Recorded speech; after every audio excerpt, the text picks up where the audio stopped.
Bonjour à tous. Aujourd'hui, nous allons parler d'une polémique sur les réseaux qui a fait un petit peu de bruit, c'est-à-dire une boulangère qui a refusé de parler en anglais à une touriste américaine pendant les JO.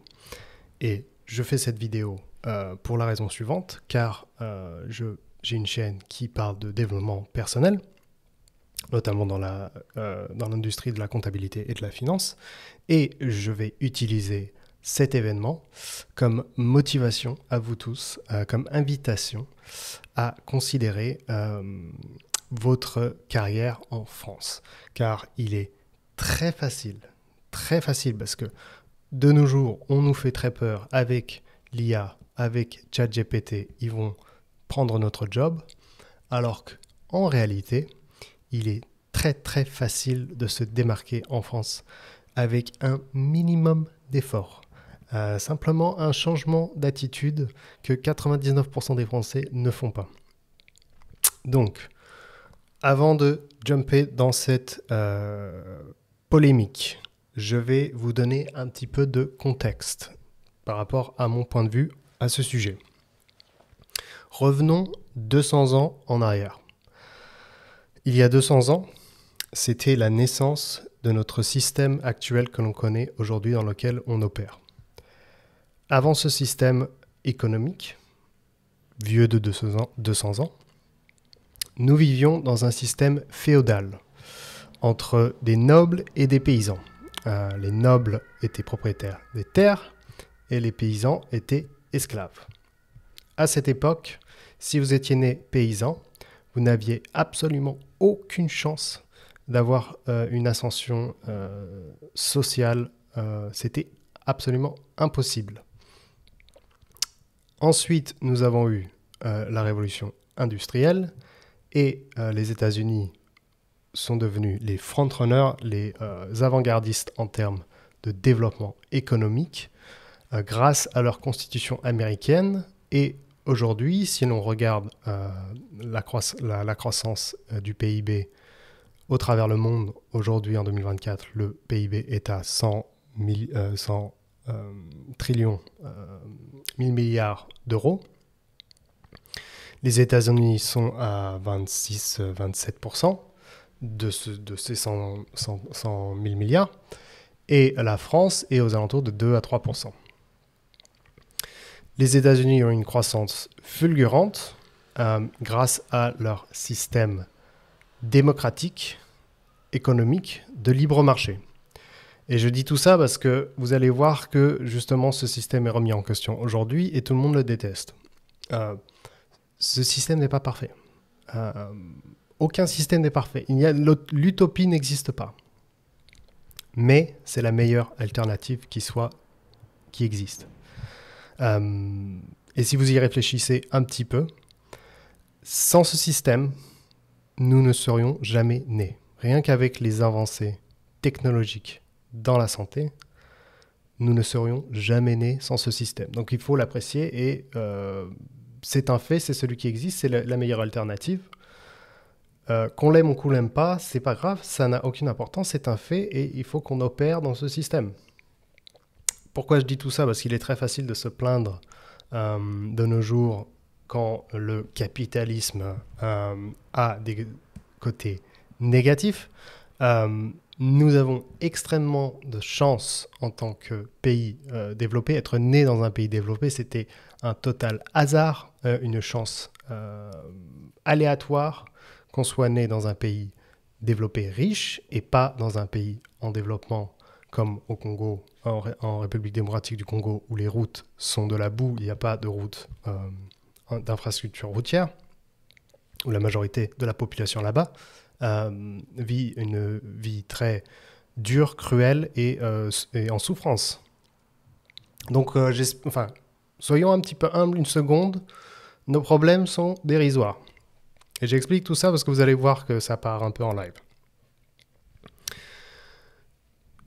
Donc, nous vivons dans ce système et qu'est-ce qui se passe naturellement? Est-ce que les Américains, les impérialistes américains, se sont rendus au travers le monde avec armes au poing, frappant à chaque porte et en demandant de parler anglais? Non. Ce qui s'est passé, c'est que un Chinois en Chine a voulu faire du business avec un Colombien en Colombie. Ils se sont rencontrés. Le Chinois ne parlait pas espagnol et le Colombien ne parlait pas chinois. Donc, qu'est-ce qui s'est passé de manière totalement spontanée? Ils ont échangé en anglais. Certes, un anglais basique, un anglais cassé, un peu barbare, mais un anglais quand même. Et de ce fait est née la langue universelle du monde qui est l'anglais. Ce n'est pas les impérialistes américains qui ont forcé sur le monde, c'est arrivé totalement organiquement, naturellement, de manière une évolution, une transition totalement naturelle. Et c'est un fait. Vous pouvez détester ce fait, vous pouvez haïr, ça ne changera rien du tout. Le monde sera quand même le monde tel qu'il est. La langue universelle, c'est l'anglais, que vous aimez ça ou pas. En ce qui concerne la France, si on regarde la France, niveau macroéconomique, la France, son PIB ou son économie, si on regarde par exemple le CAC 40, la majorité des boîtes du CAC 40 sont des entreprises qui vendent leurs produits aux étrangers en majorité. Tous les produits de luxe, tous les produits de bouche, tous les produits pharmaceutiques, tous les produits de technologie de pointe, les Airbus et tout ça, on les vend aux étrangers. Donc, on ne peut pas être renfermé sur nous-mêmes. On est absolument ouvert sur l'extérieur, mais en plus, on dépend de l'extérieur. Je vais vous mettre un graphique du FDI, ça s'appelle Foreign Direct Investment, qui sont les capitaux étrangers importés en France, donc des étrangers qui investissent en France, ce qui est absolument énorme. On a 23 000 milliards. Donc le PIB, c'était 3 000 milliards. Donc presque 10 fois le PIB français. Il y a des capitaux étrangers qui investissent en France. Si les étrangers partent de France ou ne veulent plus faire de business en France, on est mort, on est foutu. Il faut en prendre conscience. Pareil au niveau du tourisme. Voici le graphique sur les chiffres d'affaires liés au tourisme en France. Paris, ville la plus visitée du monde. On a un record en 2023 de 8 milliards d'euros en août. Ce qui est énorme, considérable. Rendons-nous maintenant sur la polémique en question. Allons sur l'écran et je vais vous montrer ce qui s'est passé. Mes amis, américaine à la boulangerie. Do you speak English? La vendeuse sans lever les yeux. Non. Donc Max qui poste ce tweet, je me suis occupé d'elle, elle est là que pour un jour, elle est repartie avec 15 € de gâteaux et de viennoiseries. Que nos commerçants peuvent être mauvais, c'est incroyable. Et donc, moi je réponds, je suis de votre côté, Max, les commentaires sont aberrants, car vous allez voir les commentaires, c'est assez coloré. Comme quoi, il en faut très peu pour se démarquer professionnellement en France. Merci à tous ceux qui stagnent et qui nous font briller. Et vous allez voir, les commentaires, c'est quelque chose. Et c'est là où, justement, ça fait encore plus peur. Par exemple, c'est pas un effort surhumain d'apprendre 2 mots de français pour avoir un pain au chocolat. Avec les applications de traduction, en 30 secondes, c'est réglé. Paiement sans contact, au revoir, bonne journée. Mais non, il faut se moquer des Français qui parlent pas anglais. Salaud de gueux. Max qui répond, elle n'a pas pris de pain au chocolat, du coup elle a essayé d'acheter d'autres trucs, du coup, car j'ai fait le vendeur, je l'ai conseillé sur d'autres produits qui valent plus. Et oui, un vendeur, c'est utile pour bien vendre. Dans un monde où il suffit de sortir Google Translate, oui, avec ton forfait free à 16 € par mois qui te donne Internet quasi illimité partout dans le monde, c'est facile. Effectivement, quand vous êtes étranger, vous n'avez pas forcément accès à Internet. C'est vrai qu'à New York, ils parlent tous français, les boulangers. Oh là là. Vous vous souvenez ce que je disais sur la langue universelle, on s'en fout qu'elle soit américaine, ça aurait pu être une chinoise, une malaisienne. On peut parler anglais. À New York, ils ont des boulangeries nulles et encore pire en Caroline du Nord. Donc, elle était excitée face à un choix de ouf qu'elle n'avait jamais vu. Plutôt que l'aider à claquer son fric, elle est pas sympa.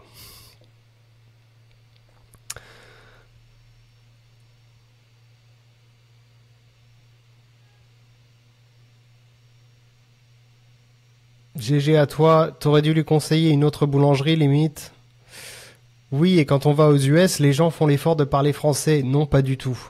Euh, Max répond bah oui, mais nous, on devient un pays de clochards, alors qu'on va pas faire les fiers et on va essorer les touristes qui, eux, ont du fric, tant qu'ils sont là, plutôt que d'aller taxer les quelques Français qui créent de la valeur.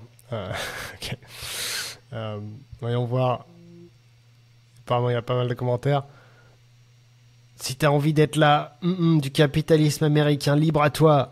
Mais comme a dit un grand barbu, we are in France. We speak French. C'est Chabal qui a dit ça. Ok, bravo à toi. Dit-il avec tous ces drapeaux dans son nom. Quel rapport? Ok. Respect à la vendeuse qui ne se laisse pas faire par le soft power des Américains, l'envahir. Max qui commence à perdre patience. Au contraire, cette vendeuse pas vraiment française nous donne une réputation de nulle sur un sujet où notre soft power devrait fonctionner. Elle gâche le travail des artisans qu'elle ne met pas en valeur. Alors là, il y a beaucoup de gens qui disent ça. Est-ce que quelqu'un ayant voyagé aux USA a déjà osé demander est-ce que vous parlez français? Donc apparemment, on est un super pouvoir mondial qui se permet d'être impérialiste et à imposer le français sur tous les autres, alors que ce n'est pas la langue universelle. Ça me fait rire car tu n'y es jamais allé, tu demandes. Moi oui, j'y suis allé, si j'ai pas trouvé beaucoup de vendeurs qui parlaient français, j'y ai systématiquement trouvé de bons vendeurs contents de rencontrer des étrangers. Ça sent le scénar Netflix. Même sans parler un mot d'anglais, croissant se dit croissant. Elle peut montrer du doigt ce qu'elle veut en vitrine et faire un signe de doigt pour indiquer le nombre. Je suis convaincu que la vendeuse connaît 1, 2, 3 en anglais. Max y répond. Elle voulait un truc au chocolat, il y avait un choix de ouf. C'est toi qui pues la loose. Ok, c'est pas agréable, ces touristes anglo-saxons. Mais crois-moi que tu vas ouvrir leur esprit sur les Français en te comportant mal. En même temps, peut-être qu'elle ne parle pas du tout anglais et peut-être qu'elle a eu de mauvaises expériences avec des étrangers. Ou peut-être que c'est juste quelqu'un de pas sympa. Ok. Se lever à 4 heures du mat, faire son métier qui nourrit des gens, payer ses fournisseurs, son électricité, embaucher, faire sa compta, payer les taxes et se faire traiter de mauvais par un de X. Quelle tristesse. Ok. Ce n'est pas la propriétaire de la boulangerie. La vraie boulangère, elle se serait mise en 4 pour pouvoir vendre ses viennoiseries. Si j'ai précisé vendeuse et pas boulangère, il y a une raison. Dans cette boulangerie, ce sont des vendeurs-vendeuses. Les pâtissiers et boulangers sont au labo derrière. C'est littéralement son taf de vendre et d'être commercial. Elle n'en a pas d'autre. Voilà, apparemment, ça part en débat. Genre, la cliente peut pas parler français aussi? Je sais pas faire un effort. Nous, quand on va dans un pays anglophone, on fait l'effort pour parler anglais. Non, apparemment, justement, là, c'est là le problème, c'est qu'elle ne fait pas d'effort, la vendeuse. Et c'est pas comme si elle était... c'est les JO, les gars. Elle n'a pas été prévenue qu'elle allait avoir les JO. Elle n'était pas au courant. Paris, la ville la plus visitée du monde. Je comprends pas. Je n'arrive pas à comprendre. Je suis conscient que chaque peuple et chaque nation a ses valeurs et ses codes culturels qui ne sont pas les mêmes que les nôtres. Nous sommes tous humains avec des émotions similaires. Ok. Arrêtez de vouloir que les étrangers soient comme vous. Nous faisons un effort par rapport à eux. Si tu vas une semaine en Finlande, tu vas parler finlandais. Effectivement, ce sera plus l'anglais. Vous vous êtes posé la question de savoir à quel stade cette vendeuse a quitté l'école et quand bien même, quand on voit le niveau d'anglais au niveau bac, essayez de parler en français en Grande-Bretagne, aux USA et voyez si on vous répond. Ok. Le problème, ce n'est pas de ne pas parler anglais, c'est l'attitude, c'est de maltraiter une touriste et l'envoyer balader sans même essayer de vendre. J'ai vécu ça aux USA, on m'a extrêmement bien traité. Et par simple politesse, l'américaine aurait simplement pu demander en français « Parlez-vous anglais ?» et les choses se seraient tout de suite détendues. Marre de ce punaise de présupposer des Yankees que le monde entier leur appartient. Oh là là. Les commerçants ont énormément de charges sur le dos. Je ne suis pas certain que ce soit une priorité. Ok. Encore une fois, c'était pas la propriétaire, c'est la vendeuse. C'est une vendeuse salariée, c'est elle la charge du commerçant, MDR. Max, il est violent. Il est violent. Quelle ville? Une ville d'Île-de-France qui est visitée en temps normal, encore plus en ce moment. Donc c'est Paris. C'est Paris, il y a les JO. En plus, c'est ça aussi le truc, il y a les JO, les gars. Peut-être que l'américaine, elle en a rien à faire de la France. Elle vient juste pour voir son fils qui est athlète et qui va faire une compétition. Donc elle n'a pas du tout envie d'apprendre le français. Waouh, 15 balles. La boulangerie va pouvoir engager 2 vendeuses de plus du coup. Ok, crypto addict. Mentalité de nul. On est le pays le plus visité au monde, mais la moyenne des dépenses par touriste est super faible par rapport à nos voisins. On pourrait en tirer plus et gagner plus d'argent. Il a totalement raison. Il faudrait essayer dans une boulangerie aux USA, si ça existe. Est-ce que vous parlez français? Ils vont probablement jouer le jeu, je pense. Ils vont peut-être jouer le jeu, même s'ils ne parlent pas très bien le français. Tu vas dans un pays, tu fais le minimum pour parler la langue. Genre, tu vas aller aux US et demander une vendeuse de parler français. Ouais, ils disent tous la même chose.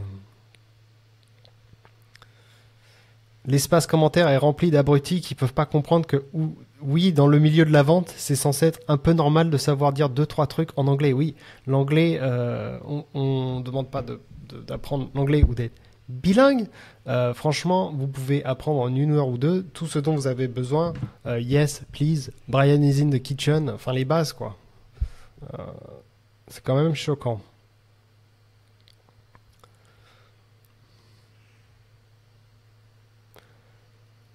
Je suis une Française qui parle très bien anglais et ça me fait toujours marrer le soulagement de mes clients quand je réponds « Yes, I do » à cette question.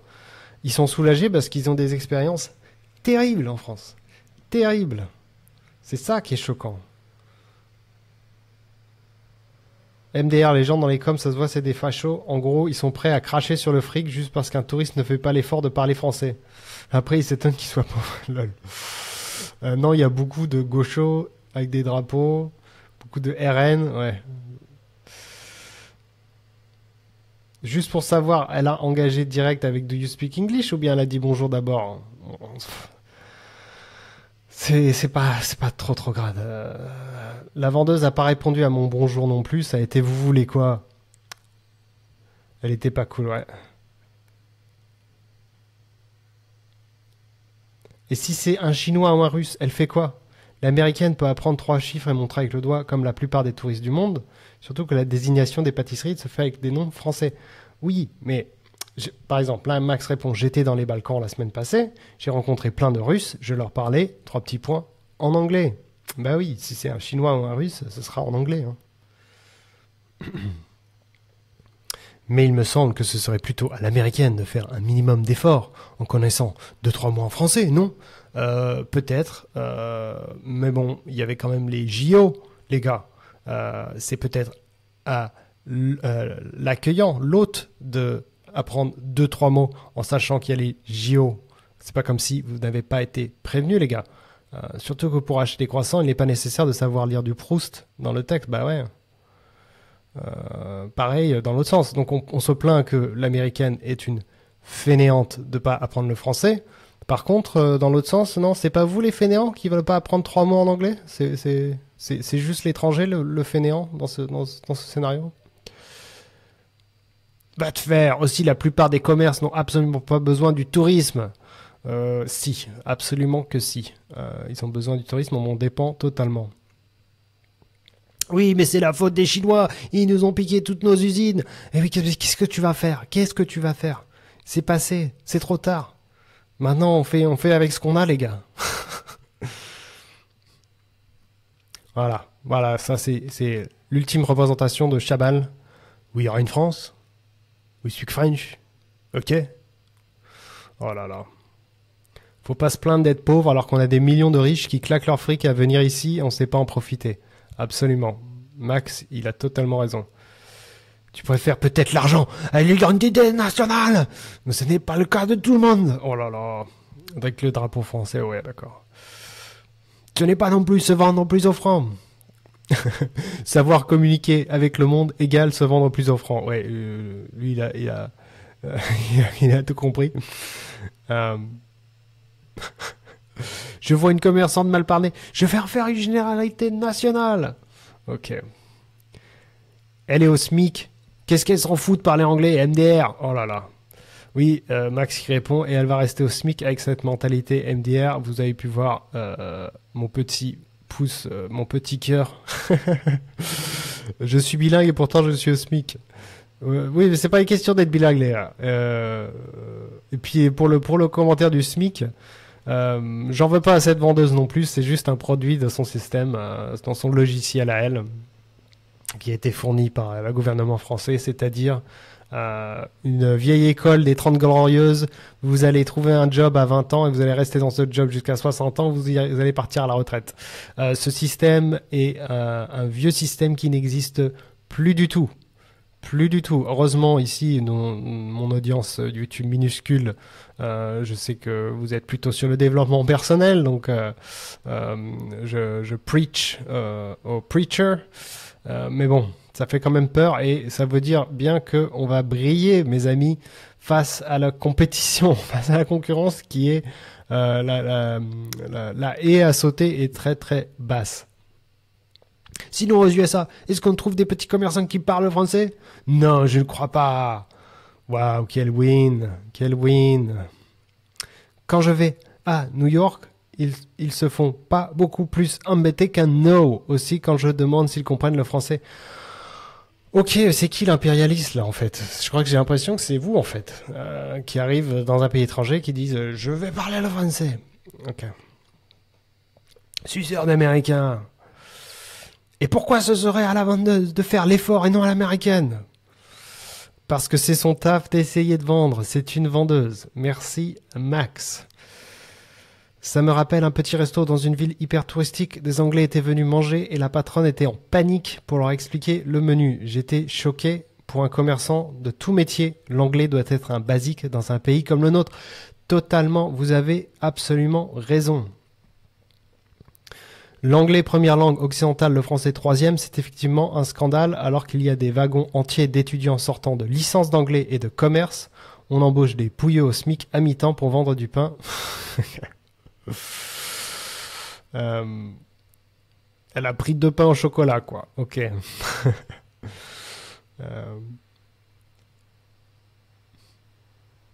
Ok, il y a pas mal de commentaires supprimés, j'ai l'impression. Elle devrait faire l'effort aussi de s'exprimer en français. Bande de feignants, ces étrangers. Qui est le feignant dans cette histoire? L'étranger ou la vendeuse? Ou les deux? Moi, je défends pas l'américaine, mais j'arrive très très mal à défendre la française du coup. Dans les coms, ça reproche à une américaine qui parle du coup anglais, la langue universelle, on le rappelle, qui vient en France pour les JO, sûrement donc pour pas longtemps, et ça veut qu'elle apprenne le français. Lol. Oui, Nolan, vous avez raison. Les serveurs français, le personnel en contact avec l'internet plutôt bon, mais il y a des pommes pourries, oui, c'est forcément, c'est vrai. Il y a des gens impolis dans tous les pays. Ne pas savoir parler anglais en tant que vendeur en 2024 est pour moi quasi inacceptable. Absolument, vous avez raison. Bien trop utile, oui, ça aussi. Bien trop utile. Nous sommes bien trop utiles, ceux qui parlent un petit peu anglais, comparé aux 99% restants qui ne veulent faire aucun effort. J'ai été vendeuse et pour un SMIC avec des dimanches pas payés double et aucun avantage en nourriture en bossant en boulangerie, j'allais certainement pas faire l'effort de discuter avec des gens en anglais. Je le comprends, incroyable de critiquer. Ok, Sandy. Je viens en France, pourquoi elle pourrait pas apprendre quelques phrases en français? Tu vas aux USA, tu essaies de parler en anglais. Surtout pour les commerçants. Ok. Bon, je vais arrêter là parce que ça part en live, mais vous m'avez compris. Très très facile de se démarquer en France, mes amis. Extrêmement facile de pouvoir exploser sa carrière en France juste en faisant un minimum d'efforts. Pas besoin d'être bilingue en anglais. Non, non, non, c'est une question d'attitude. Sur ce, c'est le mot de la fin. Je vous remercie, je vous dis à bientôt pour la prochaine vidéo.